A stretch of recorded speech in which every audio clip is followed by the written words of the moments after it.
Righto, Tellio there, champs, and isn't it awesome that we have these new handheld gaming sort of devices? It's just amazing. Now, in the palm of our hand, we can play AAA titles. Woof. We can only dream of such things like a few years ago. But if you are thinking of buying one of these, you may be confused because there are quite a lot of these things. The Steam Deck, the Ally, and now we have this one here from Lenovo. This is the Lenovo Legion Go. And I've got to say, without question, this is a great attempt at what is an early adopter sort of device for AAA gaming, because let's face it, this is like 2007 when the first smartphones come out, and every single year they just got better and better and better, and now you get a new phone 2 years after you bought the last one and it's the same crap, right? That's not how this is, right? Every time someone brings out a new handheld gaming device, they're leveling things up. They're getting better and better, and that's going to continue for the next, at least sort of 5 years here until someone absolutely nails it. Because as good as this is, it's not perfect like all the other gaming handhelds. When we're talking about,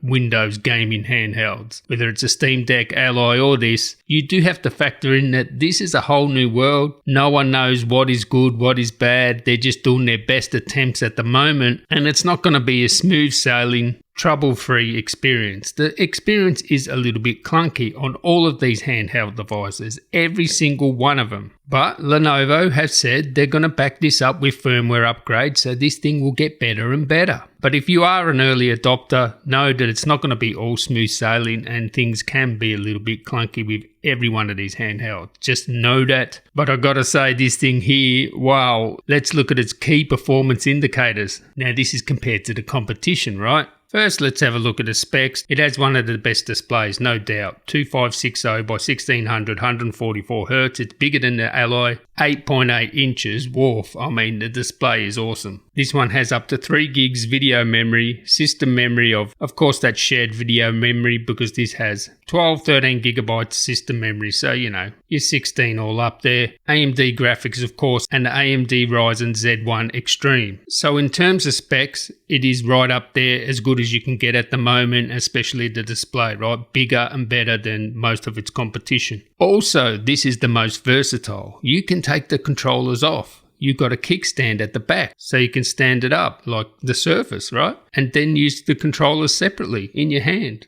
use it like a mini TV. Of course, running Windows 11, so that is awesome. Things are just easier, like compared to the Steam Deck. Linux has its own advantages, but I mean, when it comes to gaming, just things are easier with Windows. And other key performance indicators of this is, out of the box, its on-battery performance is the best, and out of the box, its battery life is the best as well. So think about that. One of the best, if not the best display, big and beautiful. It is more versatile, being able to take the controllers off, having the kickstand, best performance on battery, and the best battery life. Yeah, that's a big slam dunk, isn't it? There are other advantages. I'd say the Ally is probably, its main rival. I think it's better than the Steam Deck. I think both the Ally and this are better than the Steam Deck. And look, it's not going to be a perfect experience. I'm just going to tell you that straight out of the box. You're only going to get 2-3 hours battery life. Don't expect all day battery life if that's what you're thinking with these handhelds. And that's the thing, right? They get a bit loud, they get a bit hot.